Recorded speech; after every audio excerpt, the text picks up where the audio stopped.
নমস্কার বন্ধুরা, আমি রমা মোদক চলে এসেছি আবার নতুন একটা রেসিপির ভিডিও নিয়ে। রমা কেক অ্যান্ড চকো চ্যানেলে আপনাদের সকলকে স্বাগত। আশা করি আপনারা সকলেই খুব ভালো আছেন, সুস্থ আছেন। আমিও ভীষণ ভালো আছি। আজকের রেসিপি কিন্তু খুব সামান্য সাধারণ রেসিপি, সেটা হলো মাটনের ঝোল। আমাদের উদ্যোগটা তাহলে কি ছিল? হেলদিভাবে লাইফস্টাইল লিড করব এবং হেলদি খাবার খাবো। মাটন অবশ্যই কিন্তু আমাদের শরীরের পক্ষে খুব একটা ভালো জিনিস নয়, তবুও কিন্তু আমরা বাঙালিরা মাটন কিন্তু 7 দিনে একবার বা 10 দিনে একবার খেয়ে থাকি। তাহলে আমরা কিন্তু 15 দিন বা 20 দিনে, আমার স্পেশালি আমার পার্সোনাল ব্যাপার বলছি আপনাদের, আমার 15 থেকে 20 দিনের মধ্যে কিন্তু আমি মাটন রান্না করে থাকি বা মাটন খেয়ে থাকি। তো আজকে কিন্তু খুব সিম্পলভাবে আমার স্টাইলের মাটন কিভাবে রান্না করব সেটা আপনাদের সাথে শেয়ার করব। সাথে থাকবেন। রেসিপি ভালো লাগলে কিন্তু অবশ্যই একটা লাইক অ্যান্ড সাবস্ক্রাইব করে দেবেন এবং নোটিফিকেশান তাড়াতাড়ি পাওয়ার জন্য বেল আইকনটা কিন্তু ক্লিক করতে ভুলবেন না। তাহলে আসুন কি কি লাগছে মাটনের জন্য টিপস অ্যান্ড ট্রিক সহ শেয়ার করব আপনাদের সাথে। চলে আসুন।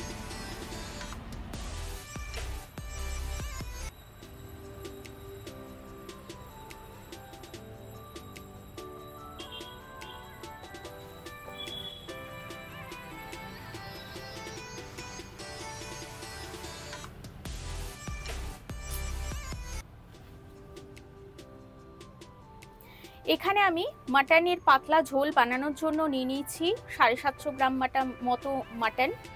এখানে একদম ওয়াশ করে নিয়েছি, 750 গ্রাম আছে। এখানে আনুষঙ্গিক উপকরণগুলো দেখে নিন কি কি আছে। এখানে নিয়ে নিয়েছি আন্দাজ মতো, মোটামুটি একটা আছে, একটা গোটা, যেহেতু আমি এখানে গোটা চপ পেঁয়াজ ব্যবহার করব রান্নার সময়, ওই জন্য এখানে আমি একটা নিয়ে নিয়েছি পেঁয়াজের পেস্ট। এখানে আন্দাজ মতো ব্যবহার করছি আমি টক দই, সর্ষের তেল, আদা রসুনের পেস্ট। এখানে রসুন আমি কিমা করে রেখেছি আর আদাটা পেস্ট হিসেবে করে নিয়েছি। এখানে আমি অবশ্যই ইউজ করব স্বাদ ভালো নিয়ে আসার জন্য গোটা সমস্ত রকমের মশলা। গোটা জিরে, গোটা ধনে আন্দাজ মতো নিয়ে নিয়েছি। 1 টেবিল স্পুন মতো গোটা জিরে, 1 টেবিল স্পুন মতো গোটা ধনে আছে, 3টে শুকনো মরিচ আছে, আর এখানে আছে কাঁচা লঙ্কা। কাঁচা মরিচ অবশ্যই এখানে ব্যবহার করব ঝালের জন্য, আর কালারের জন্য এটা শুকনো লঙ্কা নিয়ে নিয়েছি মিট মশলা, সর্ষের তেল, আর এখানে কিছু স্পাইসেস আছে। কাশ্মীরি রেড চিলি পাউডার কালারের জন্য। এখানে নিয়ে নিয়েছি এখানে আছে লবণ, হলুদ গুঁড়ো আর তিখা লাল। এখানে আমি ঝালের জন্য সামান্য সামান্য পরিমাণ লঙ্কার গুঁড়োগুলো ইউজ করব, খুব বেশি কিন্তু ইউজ করব না। তাহলে এবার চলুন চটপট দেখে নিই ম্যারিনেশন। এর সাথে অ্যাড করব আমি তেজপাতা।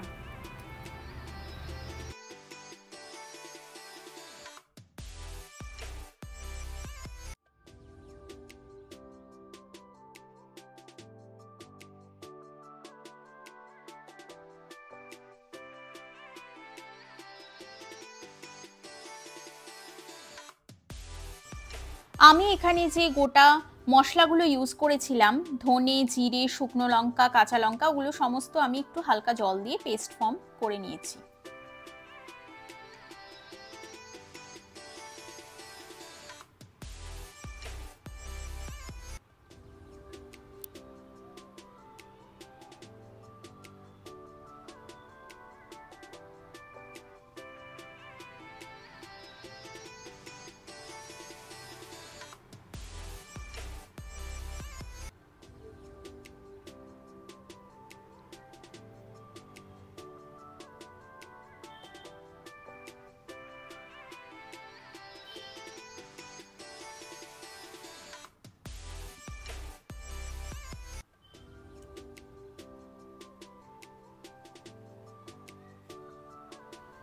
তেজপাতা অ্যাড করার পর এবার বন্ধুরা একটা টিপসের পালা।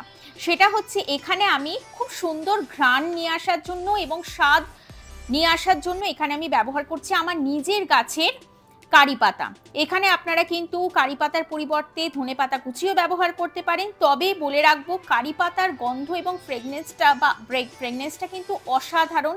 এটা অবশ্যই অ্যাভেলেবল থাকলে কিন্তু শুকনো হলেও আপনারা কিন্তু অবশ্যই এখানে অ্যাড করবেন। 4-5টা পাতা সিম্পল ওয়াশ করে আপনারা কিন্তু মাটনের সাথে অ্যাড করে দেবেন। দেখুন খুব ভালোভাবে ম্যারিনেট করে দিয়েছি। এবার এটা আমি রেখে দেবো 7 থেকে 8 ঘন্টা। 7 থেকে 8 ঘন্টা রেখে দেওয়ার পর আমি চলে আসবো রান্নায়। এই যে আমি এখানে মাটির পাত্রে ব্যাপারটা করব। এখানে সমস্ত ইউটেন্সিলসের লিঙ্ক আপনাদের সাথে শেয়ার করে দেবো, যদি আপনারা নিতে চান তাহলে অবশ্যই কিন্তু ডেসক্রিপশন ফলো করতে হবে, লিঙ্ক শেয়ার করে দিয়েছি।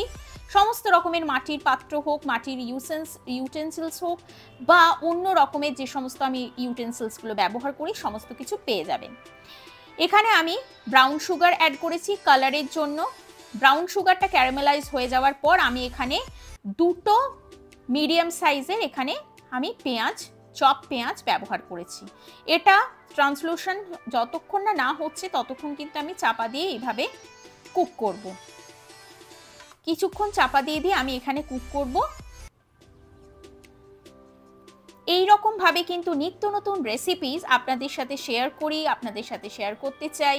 কি কি রেসিপিস আপনারা দেখতে চান অবশ্যই কিন্তু বন্ধুরা জানাবেন, এবং একটা কমেন্টের মাধ্যমে কিন্তু নিজেদের ভাব প্রকাশ করতে অবশ্যই ভুলবেন না, কারণ কমেন্ট বক্সটাই হচ্ছে আমাদের সমস্ত কিছুর একটা মাধ্যম।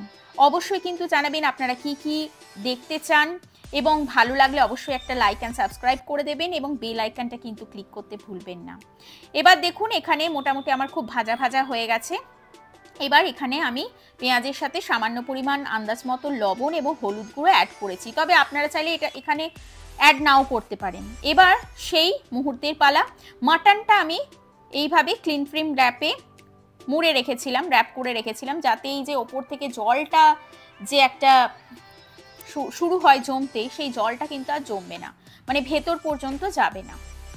এই যে দেখে নিন মাটনটা এবার আমি অ্যাড করছি। এবার এটাকে আমি 10 থেকে 15 মিনিট হাই ফ্লেমে, মিডিয়াম টু হাই ফ্লেমে খুব ভালোভাবে কষে নেব।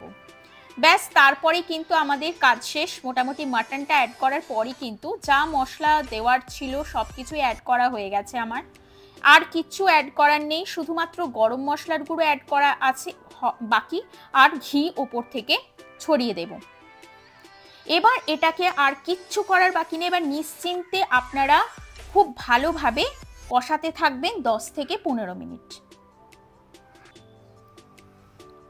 10 থেকে 15 মিনিট খুব ভালোভাবে কষানোর পরেই দেখবেন নিজে নিজেই মাটন থেকে প্রচুর জল রিলিজ করছে। তার কারণ একটাই, দই এখানে অ্যাড করা হয়েছিল, মাটন থেকে তো জল বেরোবেই। এই যে দেখুন 10 থেকে 15 মিনিট আমার হওয়ার মধ্যখানেই কিন্তু আমি অনেকবার নাড়াচাড়া করে দিয়েছি। তার কারণ এটা মাটির পাত্রে করছি, ইউটেন্সিলসের ওপরও অনেকটা ডিপেন্ড করে, স্বাদের ওপর, এবং কিভাবে কিরকম টেম্পারেচার সমস্ত কিছুই কিন্তু ইউটেন্সিলসের ওপর নির্ভর করে।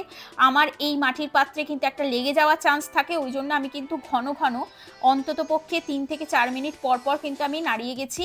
আপনারা আপনাদের মতো সেরকম অনুযায়ী ইউটেন্সিলস অনুযায়ী অবশ্যই কিন্তু খেয়াল রেখে আপনারা কিন্তু মাংসটা কষাবেন। কিছুই কিন্তু তামঝাম নেই, সমস্ত কিছুই কিন্তু ম্যারিনেশনের খেলা। ম্যারিনেশন যদি খুব ভালো করে হয় তাহলে কিন্তু আপনার মাটনের টেস্ট বা খাসির মাংসের ঝোল কিন্তু স্বাদ হবে অতুলনীয়। দেখুন আমার কিন্তু মোটামুটি কষানো হয়ে এসছে। কষানোর পর কিন্তু আমি গ্যাসের ফ্লেমটা স্লো করে চাপা দিয়ে খুব ভালোভাবে কষিয়ে নিয়েছি অনেকক্ষণ পর্যন্ত। আপনারা দেখেই বুঝতে পাচ্ছেন মাটন কষানো একটু টাইম টেকিং প্রসেস। দেখুন এইভাবে খুব সুন্দর কালারটা এসছে আমার মাটনের। এখানে কিন্তু এক্সট্রাভাবে আমি ভীষণ যে কালার হোক বা কাশ্মীরি রেড চিলি পাউডার যে একদম ভরে ভরে দিয়েছি সেটাও কিন্তু নয়। আপনারা দেখতে পেলে মিডিয়াম দিয়েছি, আর মাংস যত কষাবেন তত কিন্তু মাংসের স্বাদ অতুলনীয় হবে, তাতে খাসির মাংস হোক বা চিকেন হোক। এবার দেখুন আমি এখানে গরম জল অ্যাড করে দিয়েছি আন্দাজ মতো, যেটুকু আপনারা ঝোল খাবেন সেই অনুযায়ী তা অ্যাড করবেনই। এছাড়াও কিন্তু মাংসটা আমি এই মাটির পাত্রেই তৈরি করব, কুক করতে দেবো, কোনো কুকার ভেসেলস আমি ব্যবহার করব না।